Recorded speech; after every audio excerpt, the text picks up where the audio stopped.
यहाँ श्री कृष्ण द्वारा कहे गए एक प्रेरणादायक वचन की कहानी है। एक बार अर्जुन ने श्री कृष्ण से पूछा, हे केशव, जीवन में सफलता और शांति प्राप्त करने का क्या उपाय है? श्री कृष्ण ने मुस्कुराते हुए कहा, अर्जुन, मनुष्य को जीवन में अपने कर्म को सर्वोच्च प्राथमिकता देनी चाहिए और उसके फल की चिंता छोड़ देनी चाहिए। जीवन का सत्य यही है कि हम केवल अपने कर्मों पर अधिकार रखते हैं, उनके परिणामों पर नहीं।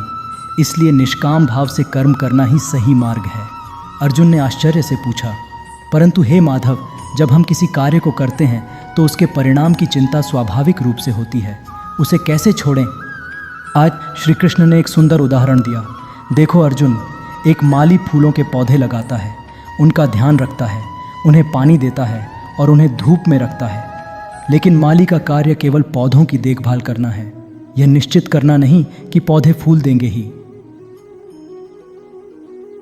अगर माली पूरी निष्ठा और प्रेम से अपने कार्य करता है तो पौधे फूल जरूर देंगे, लेकिन कब और कैसे यह प्रकृति के अधीन है। श्री कृष्ण ने समझाया,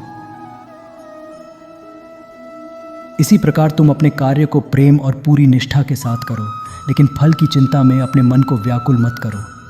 जब तुम अपना कर्तव्य निभाते हो तो जीवन में शांति और सफलता स्वतः ही प्राप्त होती है। यह वचन हमें सिखाता है कि हर परिस्थिति में अपने कर्म को सर्वोपरि रखें और फल को ईश्वर पर छोड़ दें। यही जीवन में संतोष और सच्ची सफलता का मार्ग है। कृष्ण और सुदामा की दोस्ती भारतीय पौराणिक कथाओं में एक पवित्र और प्रेरक उदाहरण है।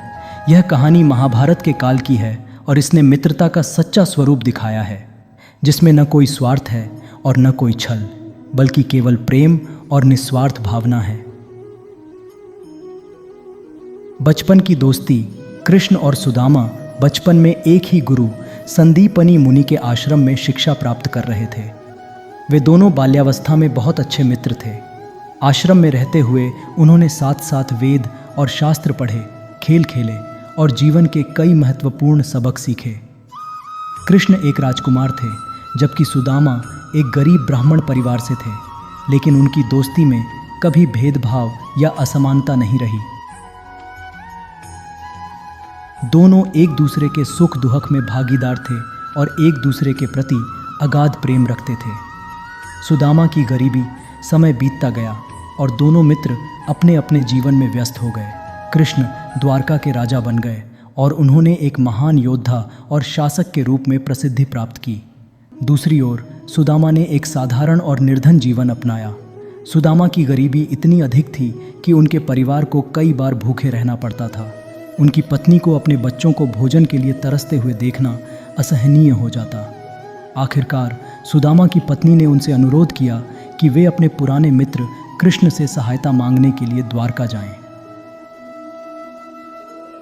सुदामा का द्वारका जाने का निर्णय। सुदामा को कृष्ण से मदद मांगने में संकोच हो रहा था।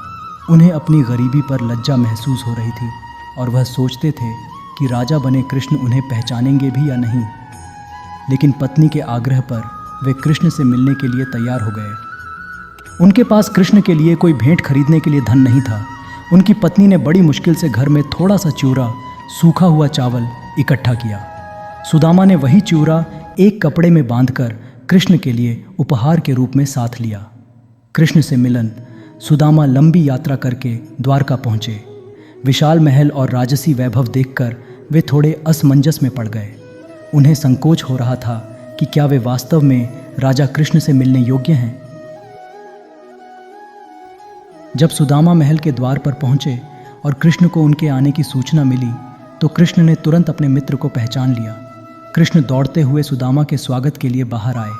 उन्होंने सुदामा को गले से लगाया और उनके प्रति अपार प्रेम और आदर प्रकट किया।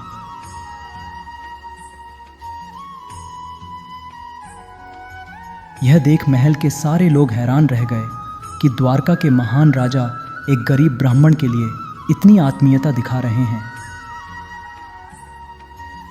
प्रेम पूर्वक स्वागत।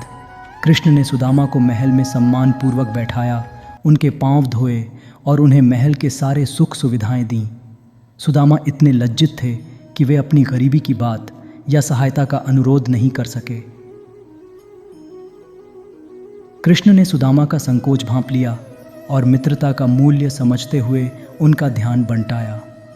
कृष्ण ने उनसे बाल्यकाल की पुरानी बातें पूछीं और उनके साथ पुराने दिनों की यादें ताज़ा कीं। कृष्ण ने सुदामा से पूछा कि वे उनके लिए क्या लेकर आए हैं। सुदामा बहुत संकोच के साथ वह चिवड़ा कृष्ण को भेंट करते हैं।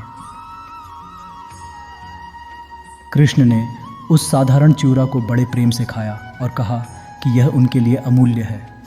सुदामा की घर वापसी, सुदामा ने कृष्ण से किसी प्रकार की मदद की बात नहीं की और बिना किसी अपेक्षा के अपने गांव लौट आए। हालांकि उनके मन में कृष्ण के प्रेम और अपनत्व की यादें बसी रहीं। जब वे अपने गांव पहुंचे तो उन्होंने देखा कि उनकी पुरानी झोपड़ी एक सुंदर महल में बदल चुकी थी। उनके परिवार को अब कोई आर्थिक परेशानी नहीं थी। सुदामा समझ गए कि यह सब कृष्ण की कृपा से हुआ है। कृष्ण ने अपने मित्र को बिना कुछ कहे ही उसकी सारी परेशानियां दूर कर दीं। मित्रता का संदेश, कृष्ण और सुदामा की यह कहानी निस्वार्थ प्रेम, सच्ची मित्रता और भगवान के प्रति श्रद्धा का प्रतीक है। यह दर्शाती है कि सच्ची मित्रता में धन या पद का कोई महत्व नहीं होता।